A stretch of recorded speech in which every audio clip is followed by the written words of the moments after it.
And so, in the year 2025, with World War III memes already making rounds on the internet, Homefront's scenario hits differently. Honestly, it's a bit depressing to even think about such a possibility. Alliance of Valiant Arms lets you step into a gritty, blood-splattered war zone without enlisting in the army or leaving your gaming chair. This free-to-play online FPS dropped back in 2007 courtesy of Red Duck Studios. While it didn't show off next-generation graphics and fancy cinematics, it had one thing in spades: realism. Unfiltered, sometimes stomach-turning realism.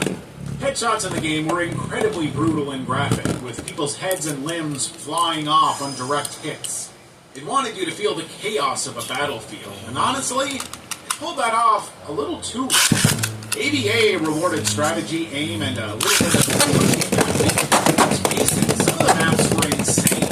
Tight corridors, massive industrial zones, snowy bases, and war-torn cities, it had them all.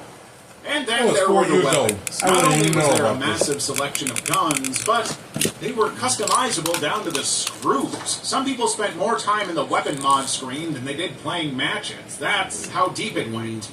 Now, let's talk violence, because ABA didn't tiptoe around it. It wasn't your pixelated cover blood spurting, bodies jerking back from gunfire, limbs sometimes twitching post-death.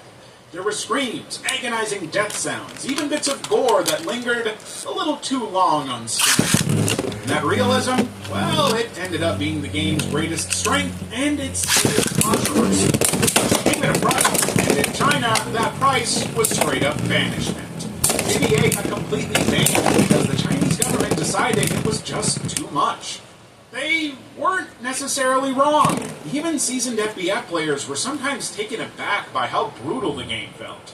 Especially during PvE missions where you'd fight off waves of enemies in close quarters and literally watch bodies pile up. It wasn't for the faint of heart, or plenty of them anyway. After a few years of trying to reinvent itself, ABA started slipping. Red Duck ran into trouble, publishers shuffled around, and attempts to reboot or revive the game, like ABA Dog Tag, mostly flopped. The servers slowly went offline, and the player base scattered across newer, shinier shooters.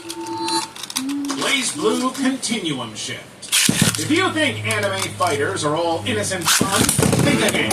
Blaze Blue Continuum Shift is so risque that it got banned in the UAE because of its sexual themes and partial nudity. First of all, the female character's design is a major issue here, as they're barely covered and move in a highly suggestive way. Some players even accuse the game of using fan service by exploiting the women with close-up shots and flirty dialogues.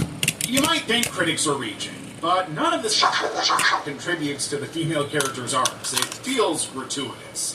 While the male characters are geared for combat, the girls seem to exist solely for the vibes. Who creeps out everyone. He seems interesting at first glance, but eventually crosses a line that leaves many players disturbed. As a scientist, he even experiments on his own daughter, Ada, and transforms her into a robotic puppet named Nirvana. And in case it isn't clear already, Ada did not sign up for any of that stuff.